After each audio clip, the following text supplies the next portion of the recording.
Потенциал отечественной сельскохозяйственной отрасли колоссален. Однако мы до сих пор не можем раскрыть его в полной мере. Вокруг Казахстана огромные рынки сбыта, которые нуждаются в качественных продуктах питания. Касым-Жомарт Токаев, президент Республики Казахстан. Этот год оказался непростым для казахстанских аграриев. Примерно в конце августа, как раз в момент полного созревания пшеницы, основные регионы накрыла непогода. Сначала засуха, потом длительные проливные дожди. Норма выпавших осадков по подсчетам экспертов в 3 раза превысила среднегодовой показатель. Ясная погода появилась лишь в сентябре. В результате Казахстан собрал рекордно низкий урожай пшеницы. Сегодня мы поговорим о том, как казахстанские ученые придумывают новые методы борьбы с проблемой. Это программа «Агросектор» на телеканале 24 КЗ. Здравствуйте. Этой темой я начал заниматься где-то 30 лет тому назад. Идея появилась таким образом. Когда мне попалась книга, описывающая деятельность египетских жрецов, они, глядя на звезды, говорили, что сейчас сеять нельзя. Те, кто прислушивался их советам, получали двойной урожай. А кто не прислушивался, получали половинный урожай. Через некоторое время мне попалась книга Александра Чижевского, которая называется «Земное эхо солнечных бурь».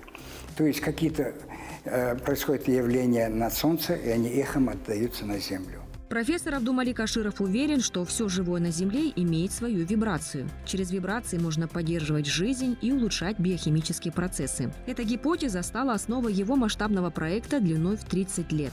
Ученый придумал установку, которая оказывает электромагнитное воздействие на семена сельскохозяйственных культур. Зернышко пшеницы сверху покрыто белковой оболочкой, а внутри называется эндосперм. Все внутри, которое находится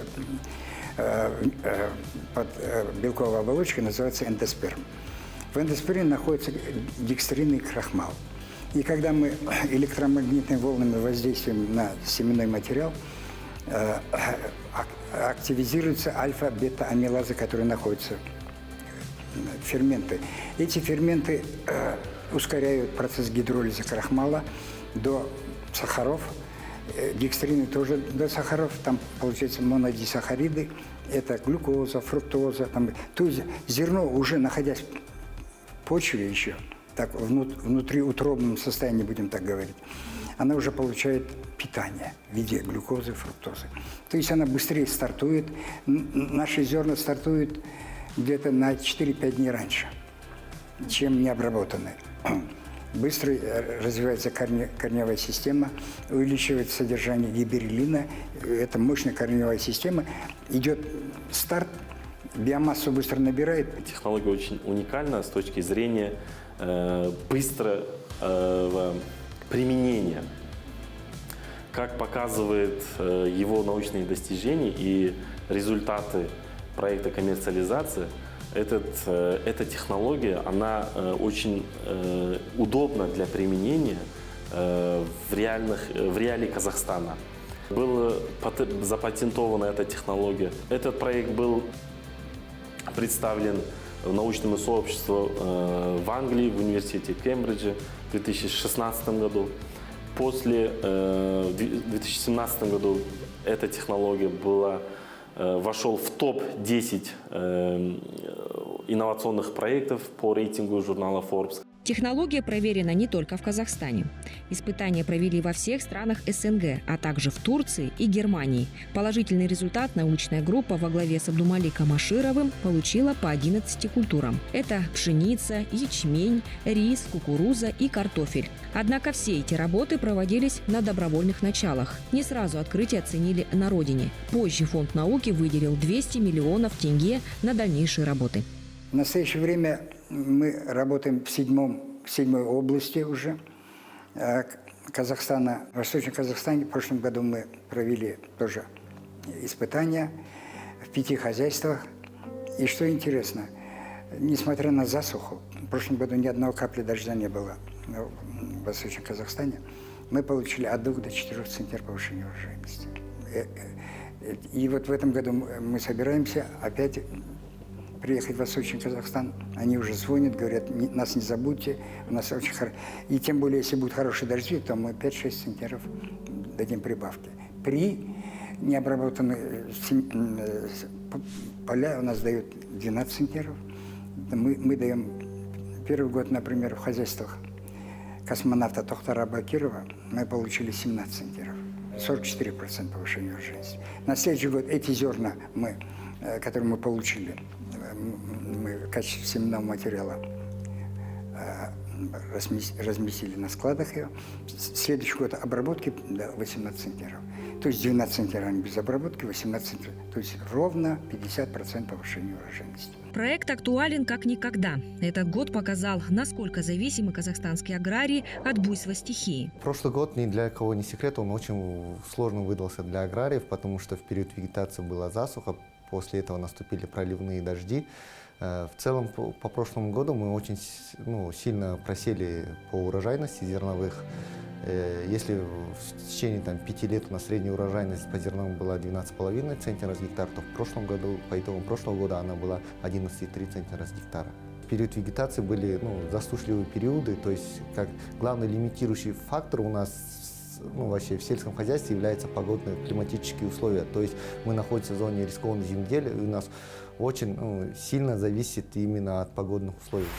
В прошлом году общая уборочная площадь сельскохозяйственных культур составила 24 миллиона гектаров. Из них площадь зерновых и зернобобовых культур чуть больше 16 миллионов. Таким образом, казахстанские аграрии собрали почти 11 миллионов тонн зерна. В прошлом же году этот показатель был значительно выше – 16,6 миллионов тонн. В разрезе регионов больше всех пострадала Павлодарская область.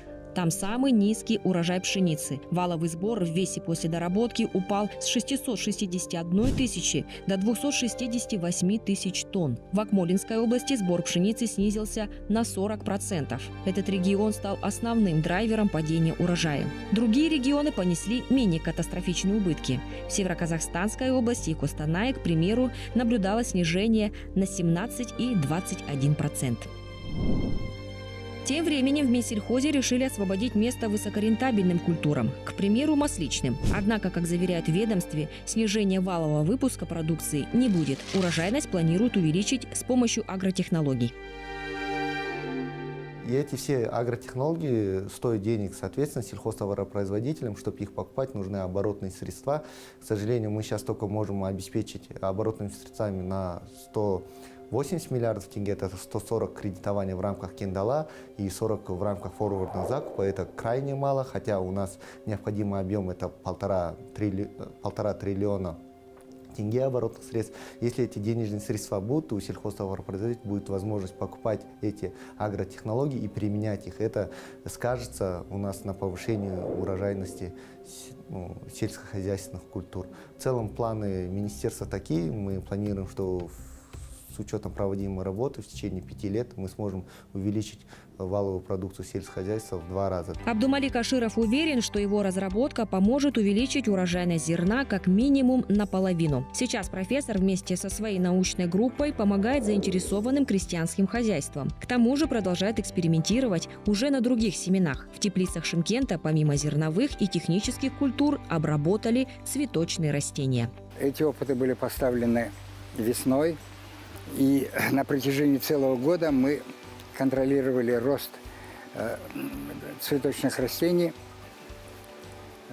Результаты положительные. И наш метод также можно, оказывается, применять и в цветочном хозяйстве.